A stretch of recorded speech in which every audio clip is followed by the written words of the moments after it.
Tú sabes exactamente de qué estoy hablando. No me lo tienes que explicar. Estabas lavando los platos y de pronto las lágrimas. Estabas manejando de regreso a casa después de un día normal y algo se rompió adentro. No pasó nada. Nadie te dijo nada. No hubo una mala noticia, no hubo una pelea, no hubo un recuerdo triste. Y sin embargo, lloraste. Y lo peor no fue el llanto. Lo peor fue no poder explicarlo. Porque cuando alguien te preguntó qué te pasa, lo único que pudiste decir fue no sé. Y te sentiste tonta. Te sentiste débil. Te sentiste sola en algo que no tiene nombre. Hoy quiero decirte algo que tal vez nadie te ha dicho en 30 años de caminar con Dios. Ese llanto sin razón aparente tiene una razón profundísima, y cuando termines de escuchar esto, nunca más vas a avergonzarte de esas lágrimas.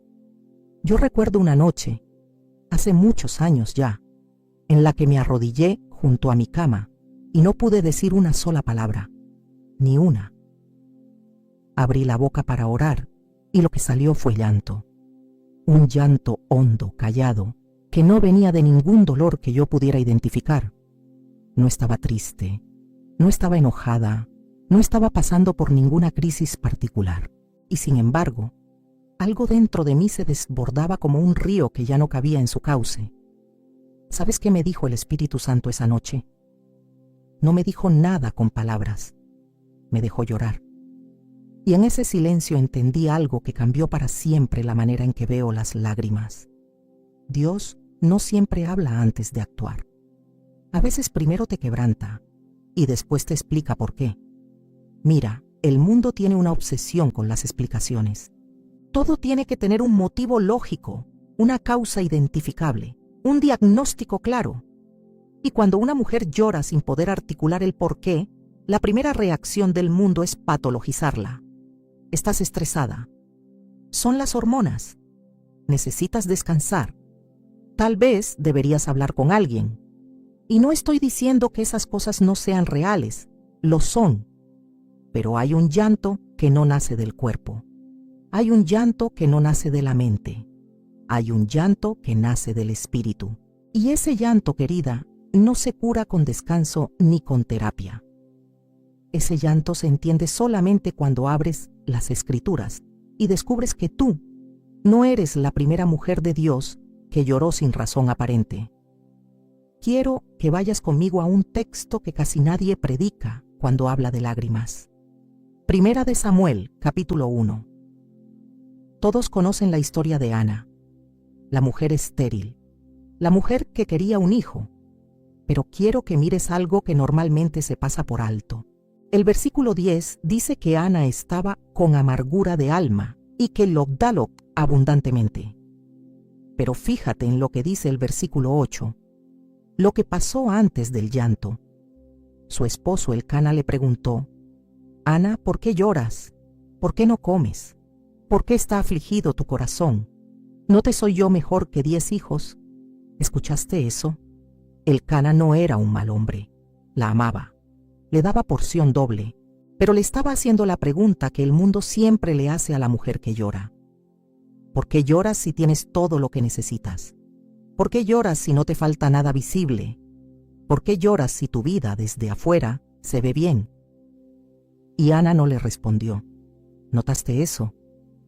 El texto no registra que Ana le haya dado una explicación a su esposo, porque hay llantos que no se pueden explicar a quien no los ha vivido. Ana no lloraba solo por un hijo.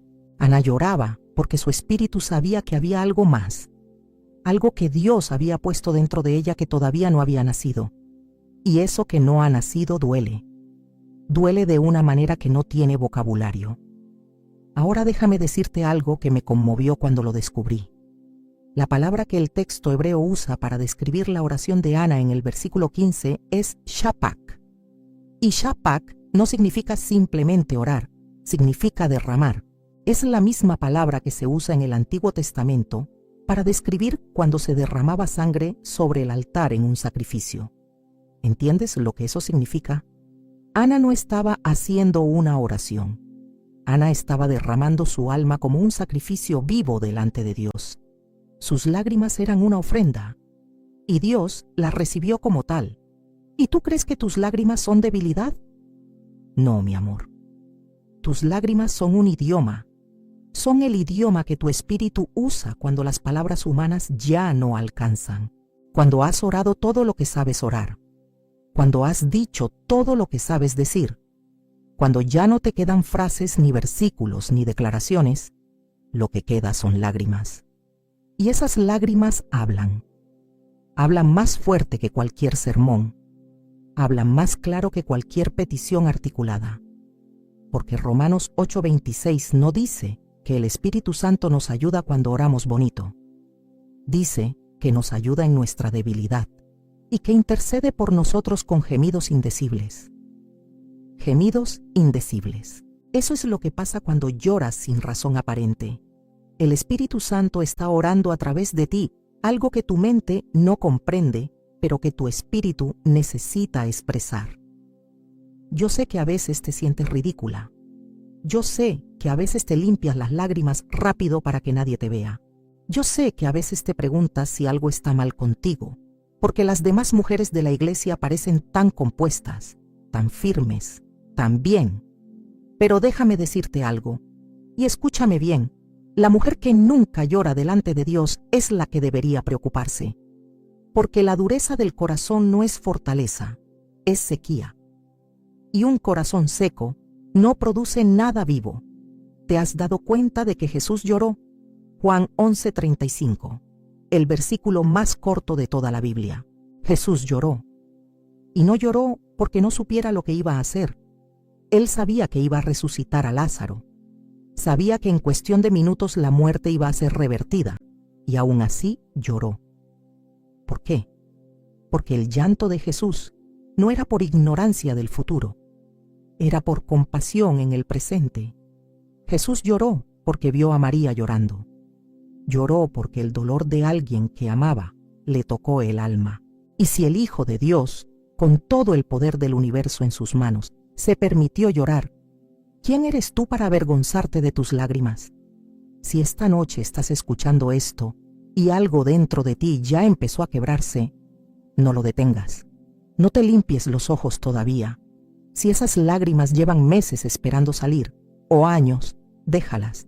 Y si quieres, cuéntame en los comentarios cuánto tiempo llevas cargando esto sin que nadie te pregunte qué te pasa de verdad. Quiero leerte.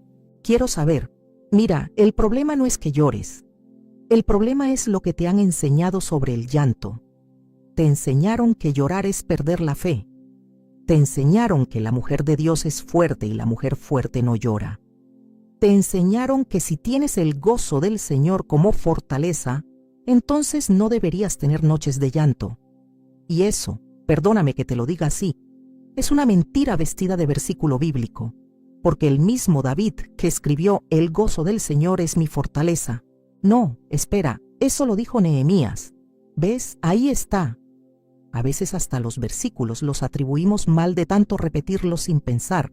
Nehemías 8:10. Y ese mismo libro está lleno de un pueblo que llora mientras reconstruye lo que fue destruido. El gozo y el llanto no se excluyen, coexisten. Y a veces, el llanto es el camino hacia el gozo. El Salmo 126:5 dice: "Los que sembraron con lágrimas, con regocijo segarán". Fíjate que no dice los que sembraron con estrategia, ni los que sembraron con confesión positiva. Dice con lágrimas. Hay una cosecha que solo nace de semilla mojada con llanto. Y si tú has estado llorando, en secreto, en silencio, sin que nadie sepa, quiero que entiendas esto. Estás sembrando. No estás perdiendo el tiempo. No estás siendo débil. Estás depositando en la tierra del Espíritu una semilla que va a dar fruto. Tal vez no hoy. Tal vez no mañana. Pero la cosecha viene. Y viene con regocijo. No soy yo quien lo dice, es Él. Ahora quiero llevarte a un lugar un poco incómodo, porque no todo llanto es intercesión, no todo llanto es adoración.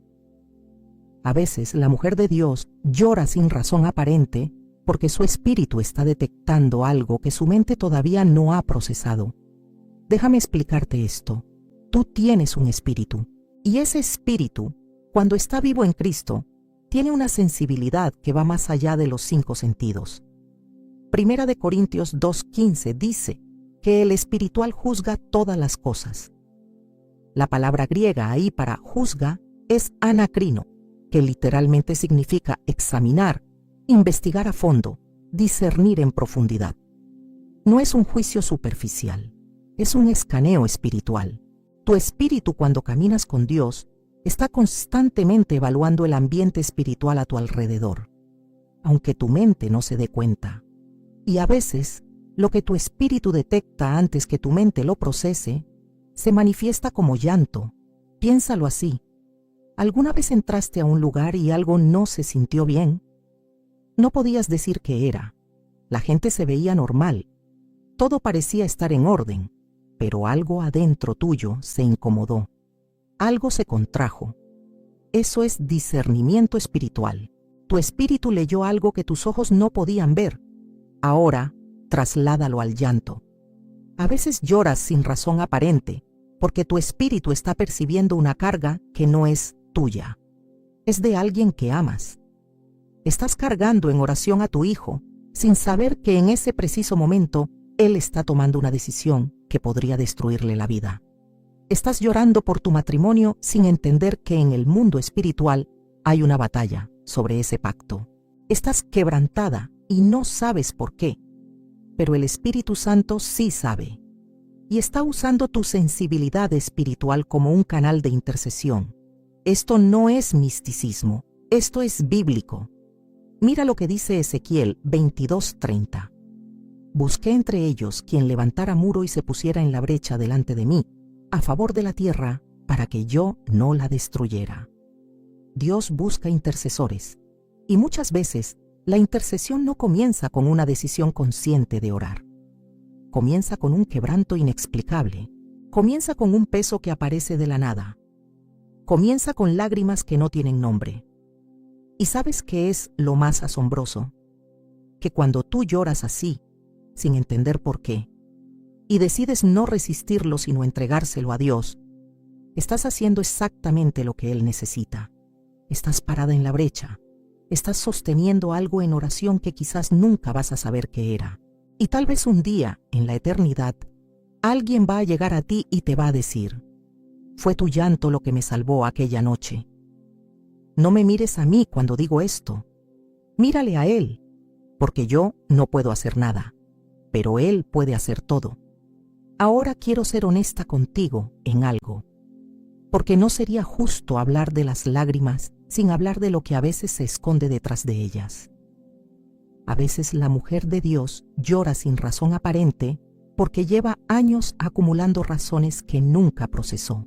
Y aquí necesito ser cuidadosa, porque no estoy hablando de falta de fe, estoy hablando de humanidad. Tú eres espíritu, sí, pero también eres alma y cuerpo, y el alma tiene memoria, y la memoria tiene heridas, y hay heridas que la iglesia te enseñó a cubrir con alabanza en vez de llevar a la cruz. ¿Me estás siguiendo? Hay mujeres, y tú sabes si eres una de ellas, que sonríen los domingos y se derrumban los martes, que alzan las manos en la adoración y aprietan los puños en la almohada, que le dicen a todo el mundo Dios es fiel y por dentro gritan ¿dónde estás? Y no es hipocresía, es supervivencia, porque te enseñaron que la queja es pecado, te enseñaron que la duda es peligrosa, te enseñaron que si expresas lo que realmente sientes, estás abriendo puertas, y entonces aprendiste a guardar, a sonreír, a ser la mujer fuerte, la que siempre tiene la palabra correcta para los demás, pero no tiene a nadie que le pregunte cómo está ella de verdad. Hasta que un día, sin aviso, sin provocación, sin razón aparente, lloras y no puedes parar. Eso no es debilidad, hermana. Eso es el alma diciendo, ya no puedo más con este peso en silencio. Quiero mostrarte algo en el Salmo 42 que quizás nunca has visto así. David, los hijos de Coré, el Salmo se atribuye a ellos, escriben: Mis lágrimas han sido mi alimento de día y de noche, mientras me dicen todos los días, ¿dónde está tu Dios? Versículo 3. Pero mira el versículo 4. Me acuerdo de estas cosas y derramo mi alma dentro de mí. Otra vez esa palabra, derramar. Shafak, la misma de Ana. Pero aquí hay algo que quiero que notes. Dice, derramo mi alma dentro de mí. No la derramó afuera, no la derramó delante de la gente, la derramó dentro de sí mismo. ¿Sabes lo que eso significa? Que había un llanto que sucedía por fuera, las lágrimas de día y de noche, y otro llanto más profundo que sucedía por dentro. Un llanto que nadie veía, un llanto que solo Dios conocía. ¿Te suena familiar? Y fíjate qué hace el salmista después de ese llanto interior. Versículo 5. ¿Por qué te abates, oh alma mía, y te turbas dentro de mí? Espera en Dios.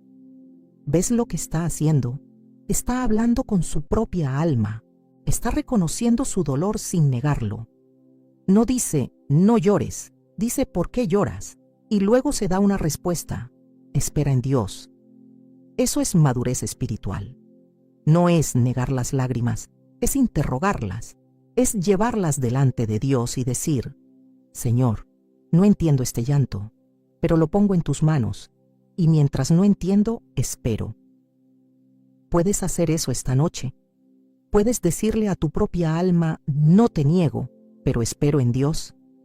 Hay algo más que necesitas saber, y esto es para la mujer que lleva meses, tal vez años, sintiendo que Dios está lejos, que ora y siente que las palabras rebotan en el techo, que lee la Biblia y las letras están ahí pero no le dicen nada, que va a la iglesia y todos parecen sentir algo menos ella. Escúchame, eso se llama, en la tradición de los padres de la fe, la noche oscura del alma. No es castigo, no es abandono, no es señal de que hiciste algo mal.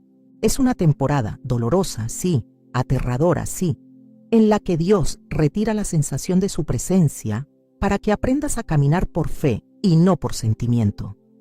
Y en esa temporada lloras, sin razón aparente, porque tu espíritu extraña algo que no puede nombrar, extraña la cercanía que antes sentías, extraña la voz que antes escuchabas, extraña la paz que antes te cubría sin esfuerzo, y ahora hay silencio.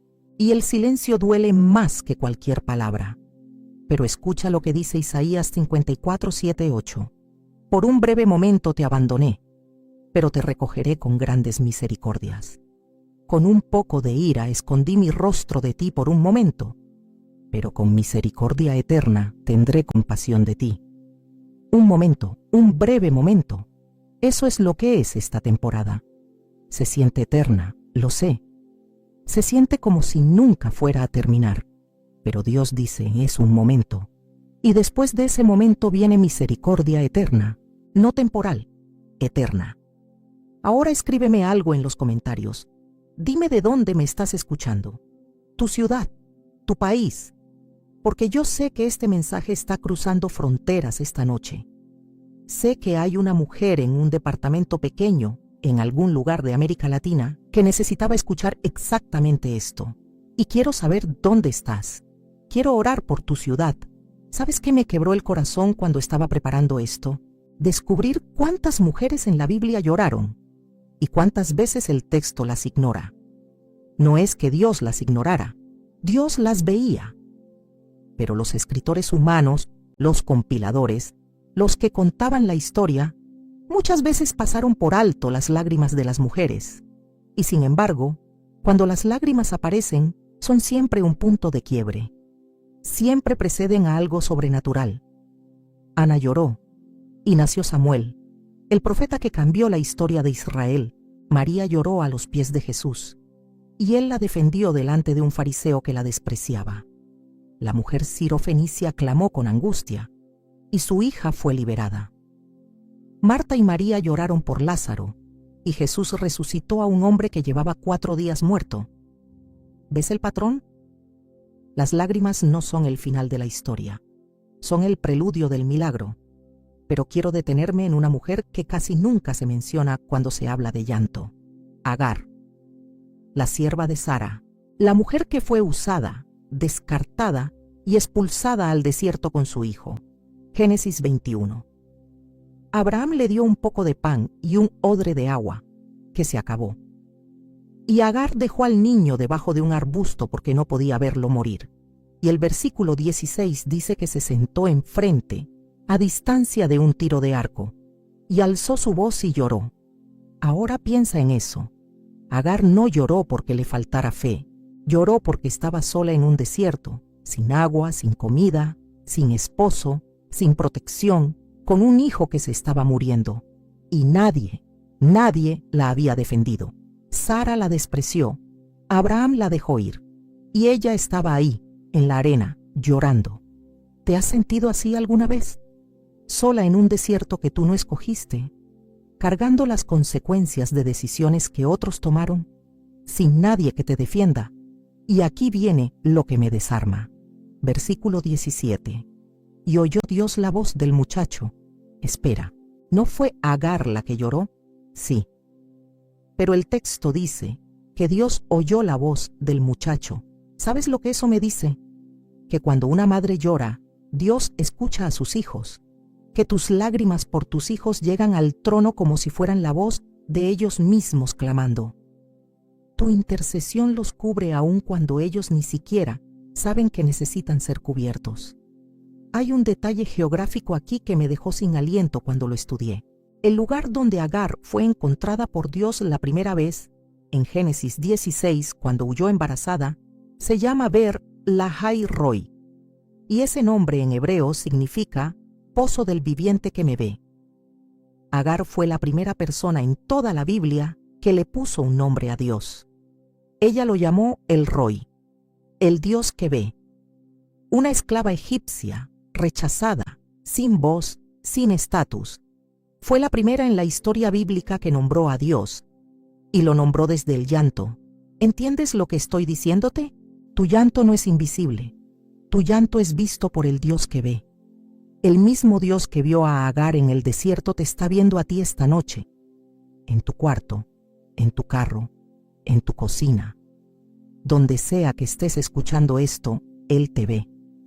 Y no solo te ve, te oye, y no solo te oye, actúa. Porque después de escuchar el llanto, ¿sabes qué hizo Dios? Le abrió los ojos a Agar. Versículo 19. Entonces Dios le abrió los ojos y vio un pozo de agua. El pozo ya estaba ahí, el agua ya estaba ahí. Pero ella no podía verla porque el llanto le nublaba la visión. Y Dios no removió el desierto, no la sacó mágicamente de la situación. Le abrió los ojos para que viera lo que ya estaba disponible. Eso es lo que estoy proféticamente declarando sobre ti ahora mismo. Que hay algo que ya está ahí. Una provisión, una puerta, una respuesta, una salida. Que tú no has podido ver porque las lágrimas te nublan. Y Dios, esta noche, está abriendo tus ojos. No para sacarte del desierto todavía, sino para mostrarte que en medio del desierto hay un pozo, hay agua, hay vida, y siempre estuvo ahí. El Espíritu Santo está aquí ahora, lo siento. No es emoción mía, es Él. Y lo que Él me está diciendo es que hay alguien escuchando esto que ha estado tan enfocada en lo que le falta que no ha podido ver lo que ya tiene. No te estoy hablando de pensamiento positivo. Me da igual el pensamiento positivo. Te estoy hablando de ojos espirituales abiertos, de la capacidad sobrenatural de ver provisión donde antes solo veías vacío. Pero ¿sabes qué tuvo que pasar primero? Agar tuvo que llegar al final de sus fuerzas. El odre de agua tenía que acabarse. Ella tenía que sentarse en la arena, lejos de su hijo, sin nada, vacía, rota, sin opciones. Y fue ahí, exactamente ahí, donde Dios habló. No en la abundancia, no en la comodidad, en el llanto. Quiero hacerte una pregunta, y quiero que la respondas con honestidad en tu corazón antes de seguir adelante. ¿Cuántas veces has desperdiciado un momento de quebranto tratando de componerte demasiado rápido? ¿Cuántas veces Dios te estaba abriendo los ojos en medio del llanto y tú te secaste las lágrimas antes de tiempo porque alguien te dijo que no llores, confía? Confiar no es no llorar. Confiar es llorar en las manos correctas. Hay un proverbio judío que dice que las puertas del cielo que la oración no puede abrir, las abre una lágrima. No es bíblico en el sentido canónico, es de la tradición rabínica, pero captura algo verdadero, que hay un poder en las lágrimas que la oración articulada a veces no alcanza, porque la oración pasa por tu mente. Las lágrimas vienen de más adentro, vienen de ese lugar donde tu espíritu y el espíritu de Dios se tocan, ese lugar que Pablo llamó gemidos indecibles, ese lugar donde no hay gramática, ni teología, ni estructura, solo entrega. Si quieres profundizar en esto, si quieres sentarte con tu Biblia abierta y estudiar cada uno de estos pasajes con calma, con espacio, para que el Espíritu Santo te hable personalmente. Preparé una guía de estudio donde desarrollo todo esto con mucho más detalle, con preguntas de reflexión que puedes hacer sola o con tu grupo de mujeres. La encuentras en el enlace aquí abajo en la descripción o en el comentario fijado. Es para ti. Necesito que entendamos algo juntas, porque si no lo entendemos, vamos a seguir avergonzándonos de algo que debería ser celebrado. Dios diseñó las lágrimas. Piensa en eso un momento. De todas las formas en las que el cuerpo humano podría expresar emoción profunda, temblor, grito, parálisis, silencio, Dios eligió que los ojos, el mismo órgano con el que ves, produjeran agua. ¿Por qué los ojos? ¿Por qué no otra parte del cuerpo? Porque hay una conexión entre ver y llorar que es profundamente espiritual. Cuando Jeremías vio la destrucción de Jerusalén, no se quedó analizando la situación. Dijo: «Oh, si mi cabeza fuera aguas y mis ojos fuentes de lágrimas para que llorara día y noche». Jeremías 9:1. No quería más inteligencia, no quería más información, quería más lágrimas. Porque entendió que la respuesta adecuada a lo que estaba viendo no era un plan estratégico, era un corazón partido. Y ahí hay algo que la iglesia moderna ha perdido. Hemos aprendido a planificar, a organizar, a hacer conferencias, a crear contenido, a construir plataformas, pero hemos olvidado cómo llorar. Hemos olvidado que antes de cada avivamiento en la historia hubo un grupo de personas que lloraron. Antes del Pentecostés, hubo 10 días de espera angustiante. Antes de la reforma de Josías, hubo el llanto del sacerdote Hilcías cuando encontró el libro de la ley olvidado. Antes de que los muros de Jerusalén fueran reconstruidos, hubo un hombre, Nehemías, que lloró, ayunó y oró por días cuando escuchó que los muros estaban derribados. El llanto precede a la reconstrucción, siempre. Y lo que me dice eso es que si estás llorando, si estas semanas, estos meses, ha habido un quebranto que no logras entender, puede ser que Dios esté preparándote para reconstruir algo. Algo en tu familia, algo en tu matrimonio, algo en tu llamado, algo en tu relación con Él mismo. Pero antes de que puedas reconstruir, necesitas ver los escombros. Y ver los escombros duele. Y lo que duele produce lágrimas. No te saltes el llanto. No le pongas un vendaje de alabanza a una herida que necesita ser lavada primero. Porque hay una diferencia entre la alegría del Señor y la negación religiosa. La alegría del Señor nace de haber llorado y haber encontrado consuelo. La negación religiosa es ponerle una sonrisa a lo que todavía está sangrando por dentro. ¿Cuántas de ustedes saben exactamente de qué estoy hablando? Mira, quiero decirte algo que tal vez ningún predicador te ha dicho. Está bien no estar bien. Está bien tener un domingo en el que no quieras ir a la iglesia. Está bien tener una noche en la que la única oración que puedas hacer sea: Dios, ayúdame. 2 palabras. Está bien no tener la respuesta. Está bien decir: no sé qué me pasa. Porque ¿sabes qué? Dios no te ama más cuando estás fuerte y no te ama menos cuando estás rota. Hay una historia, no una historia, un momento Un momento en la vida de Jesús que me parece uno de los más honestos de toda la Escritura. Mateo 26:38. Getsemaní. Jesús les dice a Pedro, a Jacobo y a Juan: mi alma está muy triste hasta la muerte, hasta la muerte. El Hijo de Dios, el Salvador del mundo, el que sabía exactamente lo que iba a pasar y por qué, dijo: estoy tan triste que podría morir. ¿Te imaginas a Jesús diciendo eso hoy en una iglesia moderna? ¿Te imaginas la reacción? Hermano Jesús tiene que declarar victoria. Señor, reprehenda esa tristeza. No confiese eso. Pero Jesús no declaró victoria sobre su tristeza en ese momento. La expresó, la nombró, la compartió con sus amigos más cercanos.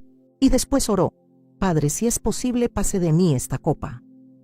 Y la palabra que Lucas usa para describir su estado emocional en ese momento, Lucas 22:44, es agonía. En griego, agonía. Y esa palabra originalmente describía la tensión de un atleta antes de una competencia decisiva. No es tristeza pasiva. Es una tensión interna tan fuerte que el cuerpo mismo reacciona. Lucas dice que su sudor era como grandes gotas de sangre. Los médicos han documentado esta condición. Se llama hematidrosis. Ocurre bajo estrés extremo, cuando los capilares que rodean las glándulas sudoríparas se rompen. No es metáfora, es fisiología real. Jesús sufrió en su cuerpo lo que tú a veces sufres en tu espíritu. Esa presión interna que no tiene nombre, esa angustia que no viene de una circunstancia específica, sino de algo más profundo. Algo que tiene que ver con el peso de un llamado, con la cercanía de un momento crucial, con la batalla entre la voluntad humana y el propósito divino. Y si Jesús pasó por eso, ¿cómo puedes tú pensar que algo está mal contigo cuando lo experimentas? Ahora quiero llevarte a un lugar que tal vez te incomode, pero necesito ir ahí. A veces la mujer de Dios llora sin razón aparente porque está en duelo por algo que nunca tuvo. Y nadie le ha dado permiso de hacer ese duelo. Hablo de la mujer que nunca se casó y ya dejó de esperar. Hablo de la que perdió un hijo que nadie más sabía que existía. Hablo de la que nunca pudo ser madre. Hablo de la que tuvo el matrimonio pero nunca tuvo la intimidad. Hablo de la que tiene la familia pero se siente la más sola de la casa. Hablo de la que sacrificó su juventud cuidando a sus padres y ahora no sabe quién es ella fuera de ese rol. Hablo de la que tenía un sueño que murió tan lentamente que ni siquiera hubo un momento específico para llorar por él. Y entonces el dolor se acumula sin un evento que lo justifique. No hubo una pérdida visible, no hubo un funeral, no hubo un momento de ruptura que la gente pudiera señalar y decir: ah, por eso llora. Y sin embargo, hay un duelo. Un duelo silencioso, un duelo que la iglesia no tiene liturgia para acompañar porque no se murió nadie, pero algo sí murió. Una expectativa, una promesa que ella pensó que era de Dios, un futuro que imaginó y que nunca llegó. ¿Estoy hablando de ti ahora mismo? Si es así, necesitas escuchar Eclesiastés 3:4, tiempo de llorar y tiempo de reír. Salomón no dijo: tiempo de llorar solo cuando hay razón evidente. Dijo: hay un tiempo para llorar, punto. El llanto tiene su propio tiempo, su propio espacio, su propia razón. Y a veces la razón es simplemente que el alma necesita soltar lo que la mente se niega a reconocer. No te juzgues por llorar. Y no permitas que nadie más te juzgue. Porque hay una diferencia enorme entre la mujer que llora porque ha perdido la fe y la mujer que llora porque su fe está siendo refinada. El fuego duele en ambos casos, pero uno destruye y el otro purifica. Y solo Dios sabe cuál es cuál. Tu trabajo no es diagnosticarte. Tu trabajo es entregarte. Decir: Señor, no entiendo estas lágrimas, pero son tuyas. Haz con ellas lo que quieras. Eso es fe. Fe no es la ausencia de llanto. Fe es llorar en las manos del que puede convertir tu llanto en cosecha. Quiero que nos detengamos aquí un momento. Necesito que respires, que sueltes los hombros que dejes de apretar la mandíbula. Sé que la tenías apretada. Lo sé porque yo también la tenía mientras escribía esto. Hay algo que el Espíritu Santo pone en mi corazón ahora mismo y no puedo dejarlo pasar. Alguien que está escuchando esto necesita escuchar que no está loca. Necesita escuchar que no está exagerando. Que lo que siente es real, es válido y es visto por Dios. Porque tú has ido a personas, quizás a tu esposo, quizás a tu pastora, quizás a una amiga, y les has intentado explicar este llanto que te viene de la nada. Y te han dicho, con buena intención, cosas como: tal vez necesitas descansar, tal vez necesitas tomar vitaminas, tal vez es tu edad, tal vez necesitas soltar el control. Y tú asentiste, sonreíste, dijiste, sí, puede ser, pero por dentro sabías que no era eso. Sabías que lo que sentías era más profundo. Y el hecho de que nadie pudiera entenderlo te hizo sentir más sola todavía. Hoy quiero validarte, no desde la psicología, que tiene su lugar y es valiosa, sino desde la Escritura. Quiero mostrarte que lo que tú experimentas tiene respaldo en la palabra de Dios, que no eres la única y que no estás rota. Vamos a Lamentaciones, un libro que casi nadie lee, un libro que la iglesia casi nunca predica. Y tiene sentido que no lo prediquemos mucho porque es incómodo. Es un libro entero de llanto. 5 capítulos de dolor, de preguntas, de quebranto. Jeremías, el profeta llorón, así le decían, escribe esto después de ver la destrucción de Jerusalén. Y lo que me fascina es que el Espíritu Santo inspiró este libro. Dios consideró que el llanto de Jeremías era tan importante, tan sagrado, tan necesario, que lo incluyó en las Escrituras para que se leyera por miles de años. Tu llanto es importante para Dios, tan importante que Él preservó libros enteros de llanto en su palabra. Pero hay un versículo en Lamentaciones que siempre se cita fuera de contexto. Lamentaciones 3, 22, 23. Por la misericordia del Señor no hemos sido consumidos, porque nunca decayeron sus misericordias. Nuevas son cada mañana. Bonito, ¿verdad? Lo ponen en tazas de café, en cuadritos de Instagram. Pero lee lo que viene antes, versículos 17 al 20.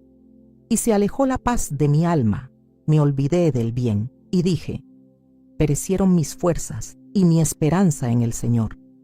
Acuérdate de mi aflicción y de mi abatimiento, del ajenjo y de la hiel. Lo tendrá aún en memoria mi alma y se humillará dentro de mí. ¿Escuchaste eso? Jeremías dice, perdí la paz, perdí la esperanza, perdí las fuerzas, mi alma se acuerda del dolor y está humillada dentro de mí. Y después de todo eso, dice, pero las misericordias del Señor son nuevas cada mañana. Eso cambia todo, porque ese versículo no es una frase motivacional, es una declaración de fe hecha desde el fondo del pozo. Es un hombre que dice, todo está oscuro, todo duele, no tengo fuerzas, pero las misericordias de Dios son nuevas. Ese pero es el más poderoso de toda la Biblia. No niega el dolor, lo trasciende, y eso es lo que quiero para ti. No que dejes de llorar, sino que en medio del llanto puedas decir, pero Dios es fiel, pero su misericordia es nueva, pero esto no me va a destruir, pero Él me ve. Pero hay un pozo en este desierto. Quiero hablarte ahora de algo que muy pocos entienden sobre la relación entre el llanto y la adoración. Y esto me lo enseñó el Espíritu Santo en una madrugada que nunca voy a olvidar. Estaba yo en un momento, déjame ser más honesta. Estaba en un pozo, no de los bonitos, no de los que se ven bien en un testimonio. Un pozo oscuro, confuso, donde no sabía si lo que sentía era depresión, sequía espiritual, cansancio o las tres cosas juntas. Y en esa madrugada, sin poder dormir, abrí mi Biblia en el Salmo 56. Y el versículo 8 me golpeó como si las palabras estuvieran escritas esa noche para mí. Tú llevas la cuenta de mis huidas, pon mis lágrimas en tu redoma. Redoma. En algunas traducciones dice odre. en hebreo es not, un recipiente de cuero donde se almacenaba líquido precioso, agua, vino, aceite. Y David le dice a Dios: pon mis lágrimas ahí, en el recipiente donde guardas lo que tiene valor. ¿Sabes lo que los arqueólogos han encontrado en tumbas del antiguo Medio Oriente? Frascos pequeños que se llaman lacrimarios, vasijas de lágrimas. Era una costumbre de varias culturas antiguas, incluida la romana. Cuando alguien sufría una pérdida o atravesaba un dolor profundo, recogían sus lágrimas en estas vasijas y las guardaban como testimonio de su sufrimiento. Algunas se sellaban y se ponían en la tumba como evidencia de que esa persona amó profundamente, sufrió intensamente, vivió de verdad. Y David usa esa imagen para decirle a Dios: tú no desperdicias mis lágrimas, tú las recoges, tú las guardas, cada una como evidencia, como ofrenda, como algo precioso.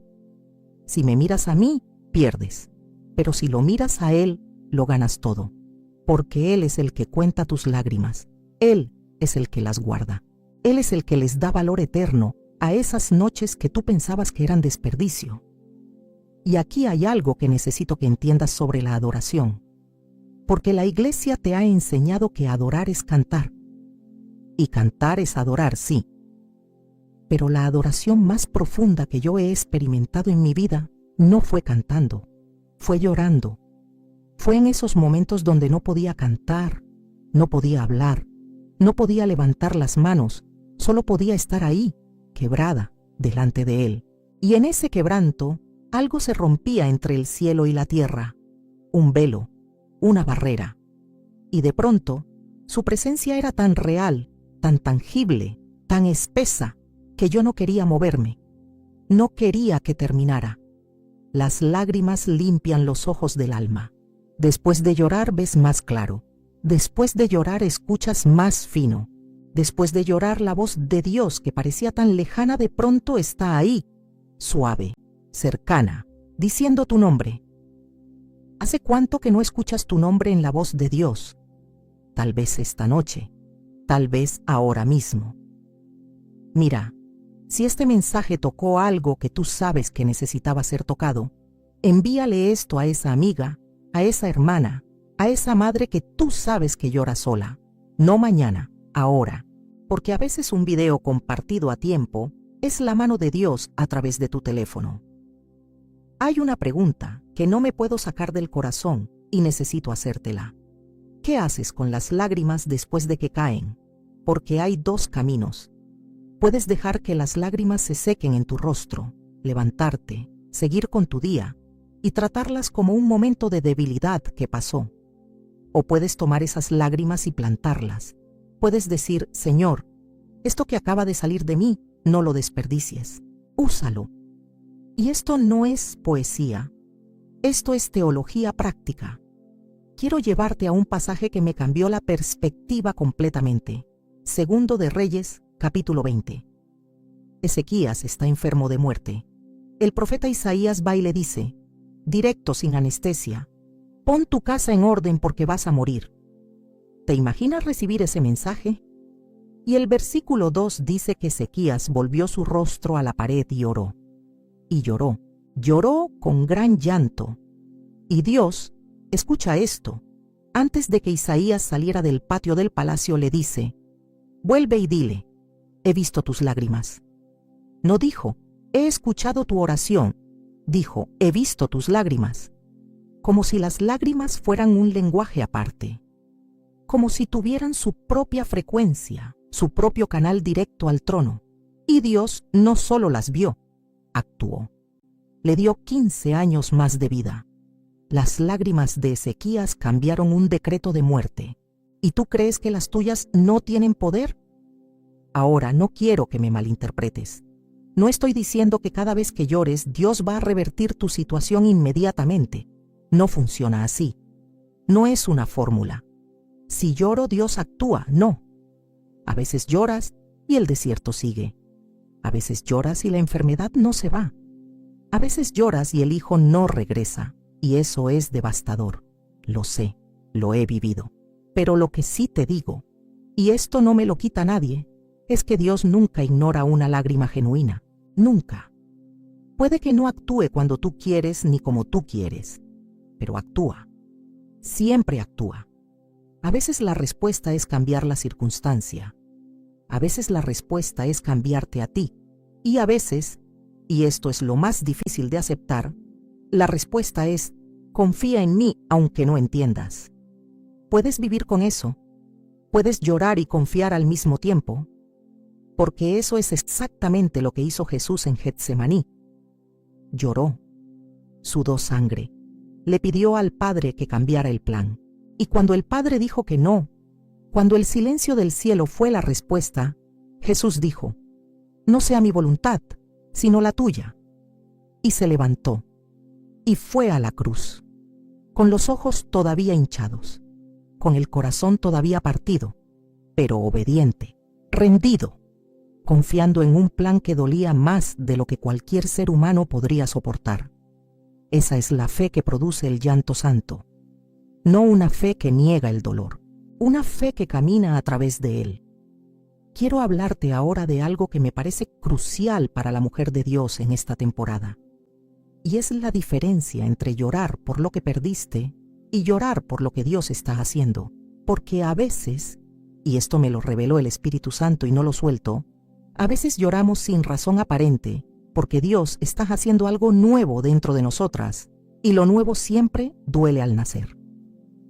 ¿Recuerdas lo que dijo Jesús en Juan 16:21? La mujer cuando da a luz tiene dolor, porque ha llegado su hora, pero después que ha dado a luz un niño, ya no se acuerda de la angustia, por el gozo de que ha nacido un hombre en el mundo. Jesús eligió la imagen del parto, no de la muerte, para describir el dolor de sus discípulos, y eso me dice algo. Tu dolor no es terminal, es gestacional. Estás dando a luz algo, no sabes qué es todavía, no puedes verlo, no le puedes poner nombre, pero las contracciones están ahí, el dolor está ahí, las lágrimas están ahí, y todo eso no es señal de que algo está muriendo, es señal de que algo está naciendo. Ahora, yo sé que alguien puede decir, pero Catherine, yo llevo años con este dolor. ¿Cuánto puede durar un parto espiritual? Y no tengo una respuesta cómoda para eso. No voy a inventar una. Lo que sí te digo es que Abraham esperó 25 años entre la promesa y el cumplimiento. José esperó 13 años entre el sueño y el trono. Los israelitas esperaron 400 años en Egipto antes del Éxodo. Y en cada caso, en cada uno, la espera no fue desperdicio, fue preparación. Pero no voy a usar a Abraham ni a José como ejemplos fáciles. Quiero llevarte a alguien que casi nunca se menciona, Elizabeth. Lucas capítulo 1. Elizabeth era una mujer justa delante de Dios. El texto dice que tanto ella como su esposo Zacarías eran justos delante de Dios y andaban irreprensibles en todos los mandamientos y ordenanzas del Señor. Irreprensibles. No era una mujer de fe mediocre, era una mujer de fe intachable. Y sin embargo, Lucas 1:7, no tenían hijo porque Elizabeth era estéril, y ambos eran ya de edad avanzada. ¿Entiendes la tensión? Obediencia perfecta, fe intachable y útero vacío. Cumplió con todo lo que Dios le pidió, y Dios no le dio lo que ella más quería. ¿Cuántas de ustedes conocen esa tensión? Has sido fiel, has orado, has servido, has obedecido, y lo que más anhelas todavía no ha llegado, y ya no eres joven, y el reloj no se detiene. Y la gente dejó de preguntarte por eso porque asumen que ya lo superaste, pero no lo superaste. Solo aprendiste a no hablar de ello. Y Elizabeth lloró. No lo dice el texto directamente, pero cuando el ángel le anuncia a Zacarías que van a tener un hijo, Elizabeth dice en el versículo 25, «Así ha hecho conmigo el Señor en los días en que se dignó quitar mi afrenta entre los hombres». La palabra afrenta en griego es oneidos, que no solo significa vergüenza, sino reproche público. En la cultura judía del primer siglo, la esterilidad no era solo un dolor privado, era una marca social. La gente asumía que si no tenías hijos, Dios te estaba castigando por algo. Elizabeth vivió décadas bajo esa mirada. Décadas de sonrisas forzadas en celebraciones donde otras mujeres presentaban a sus hijos. Décadas de comentarios. Décadas de preguntas que cortaban como cuchillo. Y sus lágrimas, durante todos esos años, no fueron debilidad. Fueron semilla, porque el hijo que nació, Juan el Bautista, fue el que preparó el camino para el Mesías. Las lágrimas de Elizabeth regaron la tierra donde nació el precursor de Cristo. ¿Y si tus lágrimas están regando algo que todavía no puedes ver? El Espíritu Santo está aquí ahora. Y lo que siento en mi corazón es que alguien que está escuchando esto necesita dejar de pedirle disculpas a Dios por llorar y empezar a ofrecerle las lágrimas como adoración. Señor, no entiendo, pero confío, y estas lágrimas son tuyas. Escribe en los comentarios: mis lágrimas son semilla. Solo eso, y créelo. Ahora necesito hablar de algo que la iglesia rara vez toca y que sin embargo está por toda la Biblia: el llanto como arma. Sí, leíste bien, arma. No solo expresión emocional, no solo liberación, arma espiritual. Joel 2:17 dice algo que se me grabó a fuego. Entre la entrada y el altar lloren los sacerdotes ministros del Señor y digan: perdona, oh Señor, a tu pueblo. Fíjate dónde dice que lloren: entre la entrada y el altar. Ese espacio, en el templo de Jerusalén, era el lugar donde se ofrecían los sacrificios. Era el lugar más sagrado después del lugar santísimo. Y Dios dice: ahí, en ese lugar, lloren. No oren solamente, lloren. ¿Por qué? Porque el llanto de intercesión tiene un efecto en el mundo espiritual que la oración compuesta y organizada no siempre alcanza. La oración apela a la mente de Dios. El llanto apela al corazón de Dios. Y cuando una mujer de Dios llora, no por manipulación, no por victimismo, sino por genuino quebranto del espíritu, algo se mueve en los lugares celestiales. No soy yo quien lo dice, es Él. Mira lo que pasó con el pueblo de Israel en Jueces capítulo 2, versículo 4. El ángel del Señor viene y les dice que por su desobediencia, los enemigos que debían haber expulsado van a quedarse en la tierra. Y dice: cuando el ángel del Señor habló estas palabras a todos los hijos de Israel, el pueblo alzó su voz y lloró. Y al lugar donde lloraron le pusieron por nombre Boquim, que en hebreo significa literalmente los que lloran. Nombraron el lugar por el llanto, no por la victoria, no por el milagro, por las lágrimas, porque las lágrimas fueron el evento más significativo que ocurrió ahí. Dios habló, y la respuesta correcta no fue un plan de acción, fue llanto. ¿Cuándo fue la última vez que tu respuesta a la palabra de Dios fue llorar? No aplaudir, no decir amén, no tomar notas, llorar. Porque hay una generación de creyentes que sabe mucho y siente poco, que tiene la doctrina correcta y el corazón seco, que puede explicarte Romanos 8 pero no puede arrodillarse 5 minutos sin mirar el teléfono. Y yo no quiero ser esa clase de creyente. Yo no quiero saber más de Dios. Quiero conocerlo más. Y conocerlo, de verdad conocerlo, implica dolor. Implica rendición. Implica lágrimas.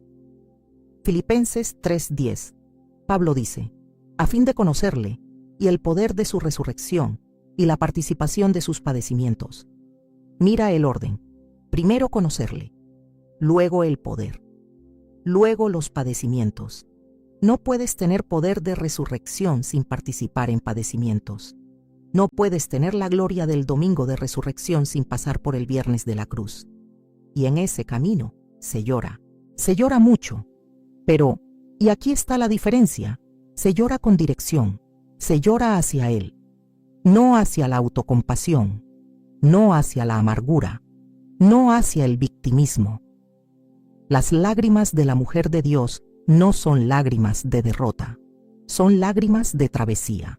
Son las lágrimas de alguien que está cruzando algo difícil, pero sabe, aunque sea con fe del tamaño de una semilla de mostaza, que hay algo del otro lado. quiero preguntarte algo y quiero que le respondas al Espíritu Santo, no a mí. ¿Qué has estado cargando que ya es hora de soltar? No me digas qué es, no necesito saberlo, pero tú sí necesitas nombrarlo, aunque sea en tu corazón, aunque sea en un susurro, porque hay poder en nombrar lo que nos pesa. Hay poder en decir esto me duele, en vez de seguir fingiendo que no. ¿Sabes qué descubrí en el texto original de 2 de Corintios 12:9? Cuando Pablo habla de su aguijón en la carne y dice que le pidió a Dios 3 veces que se lo quitara, la respuesta de Dios fue: bástate mi gracia. La palabra griega para bástate es arqueo, y no significa es suficiente en el sentido de confórmate con lo que tienes. Significa es capaz de protegerte, de rodearte, de cubrirte. Es una palabra militar. Dios no le está diciendo a Pablo aguántate. Le está diciendo mi gracia es tu escudo, tu muralla, tu defensa. Estás cubierto. Cuando lloras y sientes que nadie te cubre, su gracia te cubre. Cuando lloras y sientes que estás expuesta, vulnerable, sin protección, su gracia te rodea, no como una idea teológica, como una realidad. Y yo sé que a veces la gracia no se siente. Yo sé que a veces decir la gracia de Dios es suficiente suena vacío cuando estás en medio del dolor. Lo sé. No te voy a juzgar por sentir eso, pero te voy a pedir que lo creas aunque no lo sientas, porque la fe nunca ha sido un sentimiento. La fe es una decisión. Es decir, creo, cuando todo dentro de ti grita, no puedo más. Hebreos 11:1. Es pues la fe la certeza de lo que se espera, la convicción de lo que no se ve. La convicción de lo que no se ve. A veces lo que no ves es la razón de tu llanto. No la ves, no la entiendes, no la puedes explicar, pero la fe te dice, hay una razón, Dios sabe cuál es, y eso es suficiente. No te pido que entiendas, te pido que confíes, y confiar a veces se parece mucho a llorar. Yo recuerdo, y perdóname si me quiebro un poco aquí, yo recuerdo una temporada en la que le dije a Dios, ya no te entiendo, ya no sé qué estás haciendo, ya no siento tu voz, pero no me voy a ir, no tengo a dónde ir, tú tienes palabras de vida eterna, y aunque no te entienda, me quedo. Y eso, querida, no es poca fe, eso es la fe más pura que existe, la fe que no depende de entender, la fe que no necesita explicaciones, la fe que llora y se queda, que sangra y avanza, que no ve la orilla pero sigue nadando. Si decidiste que esta noche algo cambió en ti, que no vas a seguir avergonzándote del llanto, que no vas a seguir escondiéndote, que vas a llevar tus lágrimas a Dios como la ofrenda que son, quédate conmigo. Suscríbete a este canal, no por mí, porque aquí nos encontramos cada semana para abrir la palabra juntas, para llorar si hay que llorar, para reír si hay que reír, pero siempre para buscar su rostro. Quiero terminar llevándote a un lugar donde todo lo que hemos hablado esta noche converge. Un solo versículo, Apocalipsis 21:4. Enjugará Dios toda lágrima de los ojos de ellos. Toda lágrima. No dice las lágrimas que tenían sentido. No dice las lágrimas que la gente entendió. No dice las lágrimas que fueron documentadas y explicadas. Dice toda, cada una. Las que cayeron de madrugada sin que nadie te viera. Las que se te escaparon en el supermercado y tuviste que mirar al techo para que no se notara. Las que tragaste en la reunión de la iglesia para no preocupar a nadie. Las que mojaron la almohada de tus hijos cuando los abrazabas de noche y ellos no sabían que estabas llorando. Las que nunca caíste porque aprendiste a contenerte tan bien que ya ni siquiera podías llorar aunque quisieras. Toda lágrima. Y fíjate que el texto no dice que Dios va a hacer que nunca hubieras llorado. No borra el pasado. Dice que Él mismo, personalmente, va a secar tus ojos. Hay una intimidad ahí que me quita el aliento. El Dios del universo, el que sostiene galaxias con su palabra, el que cuenta las estrellas por nombre, ese Dios, va a tocarte el rostro y secarte las lágrimas con sus manos. no con un decreto, no con una orden cósmica, con sus manos. Y eso me dice que las lágrimas importan. Si no importaran, ¿para qué mencionarlas en el último capítulo de la historia? Si fueran irrelevantes, ¿por qué Dios las incluye en la descripción de la eternidad? La respuesta es que tus lágrimas son parte de tu historia con Él. Son evidencia de que viviste, amaste, sufriste, esperaste, confiaste. Son la prueba de que tu fe no fue de cartón. Fue de carne y sangre y agua salada. Quiero que entiendas algo que tal vez cierra todo esto. En la cultura del antiguo Medio Oriente, la sal era símbolo de pacto. Cuando dos personas hacían un acuerdo, compartían sal. Un pacto de sal era inviolable. Números 18-19 lo llama pacto de sal perpetuo. Y tus lágrimas son saladas. Cada vez que lloras delante de Dios, estás renovando un pacto. Estás diciendo sin palabras: sigo aquí, sigo contigo, no me fui. Duele, pero sigo. Y Dios honra ese pacto.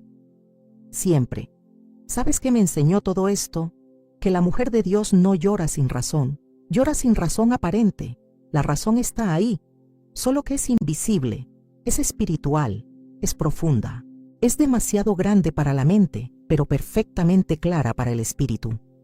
Lloras porque intercedes. Lloras porque disiertes. Lloras porque gimes con la creación que espera su redención, Romanos 8:22. Lloras porque amas tanto que el amor desborda en agua. Lloras porque has estado en la presencia de un Dios tan santo que el alma no puede contenerse. Lloras porque algo está naciendo. Lloras porque algo está muriendo y necesita morir. Lloras porque estás viva, profundamente, incómodamente, dolorosamente viva. Y Dios no quiere que pares. No pares de llorar, hermana. No pares de sentir. No pares de arrodillarte con el maquillaje corrido y las manos vacías y el corazón abierto como una herida que se niega a cerrarse. Porque la herida abierta es la que sana. La herida cubierta es la que se infecta. Y Dios prefiere una hija llorosa que una hija endurecida. Prefiere a Ana en el templo que a Penina burlándose. Prefiere a María a sus pies que a Marta en la cocina quejándose. Prefiere a la mujer pecadora que mojó sus pies con lágrimas que al fariseo que lo juzgó todo desde su silla seca. Las lágrimas son la marca de los que aman a Dios de verdad.